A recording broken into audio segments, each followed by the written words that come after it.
আচ্ছা বলতে পারবেন তেলের মধ্যে ফুলকো ফুলকো কি তৈরি হচ্ছে? বেসনের ব্যাটারে পুর ডুবিয়ে ভাজা চলছে। এতক্ষণে বুঝে গিয়েছেন এটা আলুর চপ।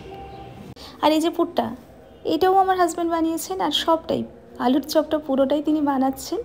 তার আগে বানিয়ে নিয়েছেন পেঁয়াজি।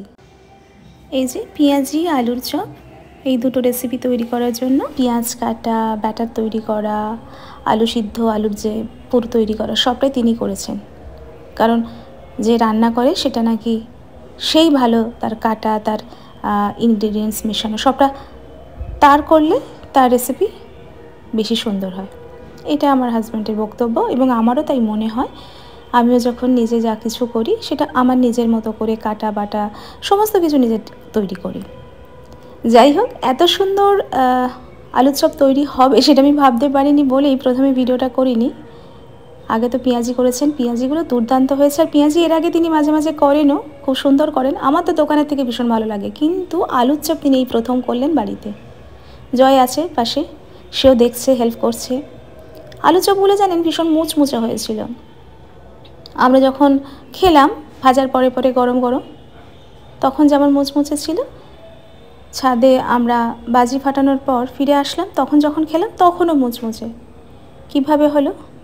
এটা নাকি ম্যাজিক, এটা নাকি একটা সিক্রেট রেসিপি, কি জানি। অনেক কিছু দিলেন ব্যাটারের মধ্যে, আমাকে শুধু বললেন বেকিং সোডাটা দিতে, হয়তো তার জন্য। দেখুন কত সুন্দর করে তুলে ভাজছেন, ঠিক যেমন যারা পাকা রাঁধুনি সেরকম। জয়ও শিখছে, আশা করি সেও শিখে যাবে। এই যে সবাই মিলে কাজ করা, এটার মধ্যে যে আনন্দ, যে ভালোবাসা থাকে, একজন মিলে কাজ করলে সেটা বোধহয় হয় না, তার উপর বেশি চাপ পড়ে যায়। আমি করেছিলাম ঘুগনি, খুব সুন্দর হয়েছিল ঘুগনিটা। আর আমার হাজব্যান্ড করেছিলেন আলুর চপ আর পেঁয়াজি। কালী পুজোর রাত, ভীষণ ভালো হয়েছিল সবটা। আর আপনারাও চেষ্টা করবেন, দেখবেন বাড়িতে যা সবাই মিলে করবেন সেটার মধ্যে কতটা আনন্দ পাচ্ছেন আমাকে বলবেন।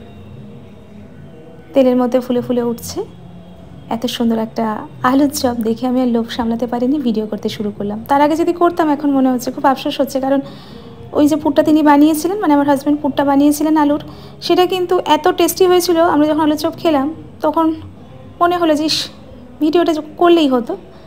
আসলে তিনি ভিডিও করতে দিতে চান না, ওই যে আসলে নাকি তিনি তার নিজের মতো করে রান্না করেন, তো ভিডিও করতে গেলে অনেকটা কনসাস হতে হয়, আর তার জন্য কনসেন্ট্রেশনে তার মানে ব্যাঘাত ঘটে আর কি, এইসব তিনি বলেন। আমিও সেই জন্য খুব একটা ভিডিও করতে পারি না, কিন্তু এত সুন্দর যিনি রান্না করেন তার একটা ছোট ভিডিও তো থাকতেই হয়, কি বলুন। ভালো থাকুন, শুভ দীপাবলি।